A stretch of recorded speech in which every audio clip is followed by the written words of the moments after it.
May idea na kayo?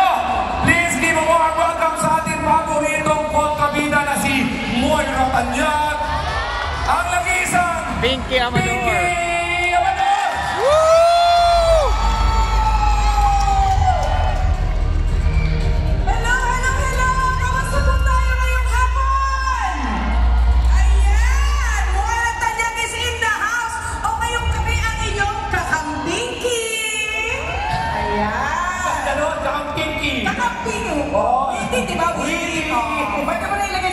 Yes! Ayan, isang magandang pagbati po ang pumupuno ng pag-asa, kulay rosas at green na green in short. Lundian! Alex, perfect talaga na dito tayo sa Cavite natin ilulunsad ang kandidatura ni Senator Kiko Pangilinan at Senator Bam Aquino. Yes, mama ko, Cavite talaga. This is the place to be. Yes, this is the place dahil hindi lang po ito makasaysayang lugar na kilala bilang sentro ng himagsikan noong 1896. Alam natin lahat at dito rin sa Cavite, idineklara ang kalayaan ng Pilipinas noong 1898. At ngayon, in these modern times, ang Cavite ay isa sa pinakamabilis umunlad sa lalawigan ng bansa. Isipin na lang kung paano lalong lalago ang Cavite kapag binigyan ng tamang pagkakataon at suporta mula sa gobyerno. Tama ka dyan sa Kampiki. Pero mula ngayon, maririnig na ng buong Pilipinas ang ating panawagan para sa pagkilos tungo sa kalayaan at mula sa kahirapan, katiwalian at pagkawatak-watak. Ang Cavite bilang sagisag ng tapang at pagkakaisa ay nagsisilbing paalala na ang tunay na pagbabago ay magsisimula sa bayan. Tama ba yun? Magsisimula ba sa Cavite? Magsisimula ba sa Cavite? Yes! Yun! At lahat po ng pangarap at pakikibakan natin ay para sa ating tunay na kalayaan at bibigyan ng tugon kapag tayo ay tumawag sa Panginoon. Hinihiling na magsitayo po tayo. Lahat para sa ating interfaith prayer na pangungunahan ni na Alvin Capio, Ken Gualva at ng Grand Imam of Manila, Ma'am Faisal Bauco.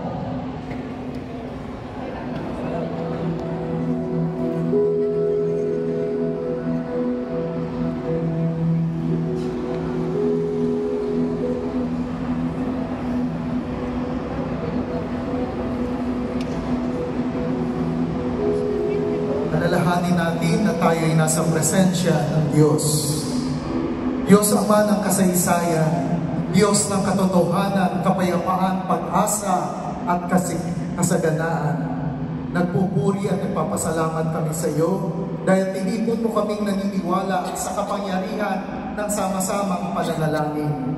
Tainting kaming nananalangin ngayon, Ama, upang mamayani ang katarungan.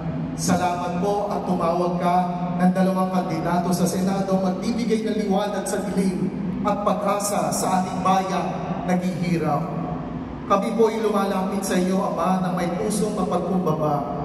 Patawarin mo ang aming mga pagkukulang, linisin ang aming mga sala, at padaluyin ang iyong biyaya ng Banal na Espiritu sa lahat ng mga boboto na sila ay bumoto ng tama at nararapat. Ang panaghoy ng bayang matagal nang naghihirap ay iyon nawang dinggin, Panginoon. Makamig nawa namin ngayong darating na halalan ang matagal na naming minimiding tagumpay. Tagumpay ng bayang matagal nang naghahangad ng tunay na mga leader na hindi personal na interes ang inuuna, kundi ang mahihina at nasa laylayan ng lipunan. Ikaw na tunay na nagmamahal sa mga nasa laylayan, ang siyang magbigay ng inspirasyon at kalakasan kay Kiko Bam at sa buong kasamahan niya, ML at ang akbayan, sa panahon ng kampanya at sila'y maluklok sa Senado. O Diyos, makamit nawa ang tagumpay ni Senator Bam at Senator Kiko ng ML at akbayan sa laban sa napakagandang advokasya na siyang malinis na pamamahala at tapat na paglilingkod sa bayan. Naway magkaisa ang aming pananampalataya, pananaw at hangarin para sa kabutihan ng lahat. Inihiling namin ang lahat ng ito sa ngalan ni Jesus na aming Panginoon at kaibigan, kasama ng Espiritu Santo, magpasawalang hanggan. Amen. Sa ngalan ng Ama, ng Anak, ng Espiritu Santo. Amen. Amen. Let us all bow our head and feel the presence of the Lord. Heavenly Father, we come before you today with hearts full of gratitude and hope. Thank you for the gift of life, for bringing us together as one community, and for this opportunity to witness the beginning of something meaningful through this Kiko Bag of Rally. Lord, we acknowledge that you are the source of all wisdom, strength, and guidance. Today, we humbly lift up to you this rally and the campaign journey of St. Kiko and St. Bag. We thank you for their willingness to step forward and serve. May you bless their vision, their effort, and their commitment to bring positive change to our nation. Father, we pray for your divine wisdom to rest upon them. Grant them the courage to stand for truth, humility to listen to the people they seek to serve, and strength to endure the challenges ahead. Protect them and their team from harm and give them the perseverance to press on with integrity, guided by your word and purpose. We also lift up every person gathered here today. Inspire us, Lord, to be instruments of your peace and love. May this rally spark unity, compassion, and shared desire to build a better future for our country. As we embark this journey together, we surrender it all to you, trusting in your perfect plan. May every word spoken, every action taken, and every decision made bring honor and glory to your name. We declare this in the mighty name of Jesus Christ, our Savior and King. Amen.